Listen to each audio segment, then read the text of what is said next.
ચાલો બાળકો, વાર્તા સાંભળવી છે ને? કઈ સાંભળવી છે?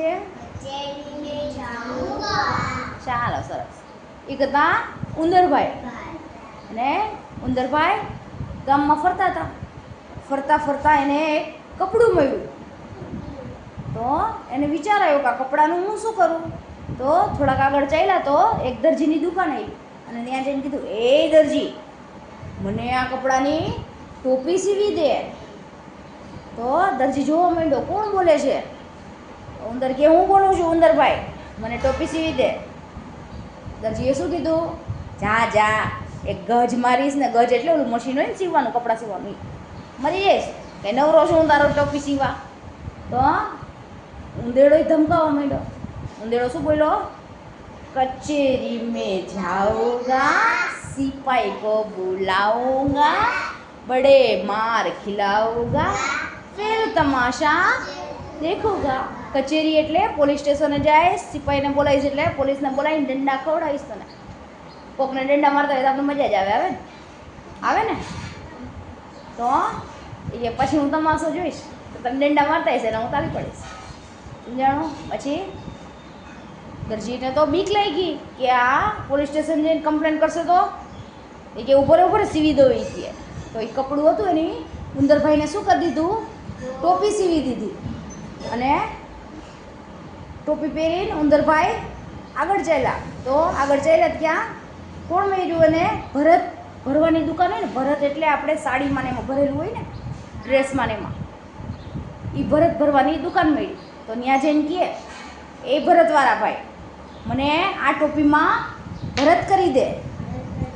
તો એને શું કીધું?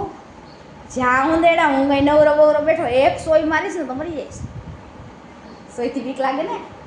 તો ઉંદરે કેવો હતો? જિદ્દી હતો.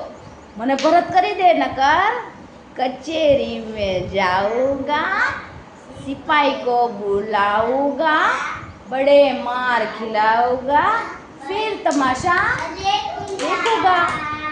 પછી ભરતવાળો તો બી ગયો, ઉભો રે તને કરી જ દઉં છું હમણાં. અને ભરતવાળાએ ટોપીમાં ભરત કરી દીધું.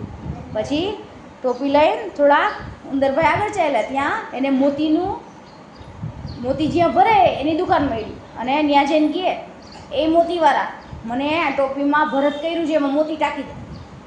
તો શું કીધું? જ્યાં ઉંદરડા કે હું નવરો છું અને આ બધા મોતી મફત આવે છે, આના પૈસા લાગે પૈસા, હું કાંઈ મફત બફત કરતો નથી. વળી ઉંદરભાઈ બોલ્યા, શું ધમકાવતા હતા? ધમકી આપે,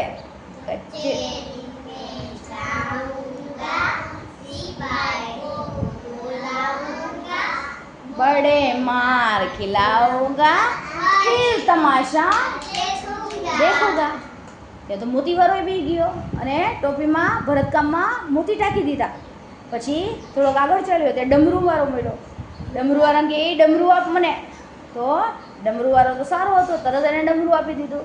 અને ટોપી પહેરી ઉંદરભાઈએ, ડમરું હાથમાં લીધું, અને નાચતા નાચતા શું કરતા? ડુમ ડુમ ડમાકે, ડુમ ડુમ ડમાકે, ડુમ ડુમ ડમાકે, ડુમ ડુમ ડમાકે, એમ કરતાં કરતાં ઉંદરભાઈ તો રાજાના મહેલ સુધી પહોંચી ગયા. અને રાજાના મહેલ પાસે પહોંચીને શું કીધું? રાજાને શું કીધું? રાજાને કે, રાજા કરતાં મારી ટોપી સારી, રાજા કરતાં મારી ટોપી સારી.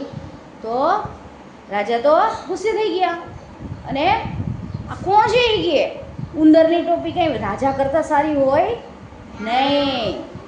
તો સિપાહીને ક્યાંની ટોપી લઈ લ્યો. એ કહે, શું છે ઉંદરડા નઠું બધું છે? ઉંદેડું મામૂલી એવું નાનું એવું, અને વળી પાવર કરે છે કે મારા રાજા કરતાં મારી ટોપી સારી, રાજા કરતાં એની ટોપી સારી હોય નહીં.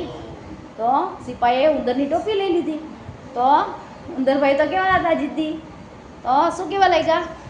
રાજા ભિખારી, મારી ટોપી લઈ લીધી, રાજા ભિખારી, મારી ટોપી લઈ લીધી. ડુમ ડુમ ડુમાક, ડુમ ડુમ ડુમાક, ડુમ ડુમ ડુમાક. ડમરું હતું ને એના હાથમાં. પછી રાજા તો ગુસ્સે થઈ ગયા. આ શું બોલે છે ઉંદેડો? દેજે એની ટોપી પાછી. કે એની ટોપીમાં છે એ શું એવું બધું? મારે કાંઈ એની ટોપી બોપી જોતી નથી. અને સિપાહીએ રાજા પાસેથી ટોપી લઈને ઉંદરડાને પાછી દઈ દીધી. હલે તારી ટોપી ગંધારી છે, મારે કઈ જોતી નથી. તો ઉંદરભાઈ તો જીદી હતા. વળી પાછું ચાલુ કર્યું કે રાજા મારાથી બી ગયા, મારી ટોપી દઈ દીધી. રાજા મારાથી બી ગયા, મારી ટોપી દઈ દીધી. ડુમ ડુમ ડુમાક માક ડુમ ડુમ ડુમાક એમ કરતા કરતા નાચતા નાચતા ઉંદરભાઈ મસ્ત મજાની ટોપી લઈને ઘરે વહી ગયા. ચાલો, સરસ મજા આવી.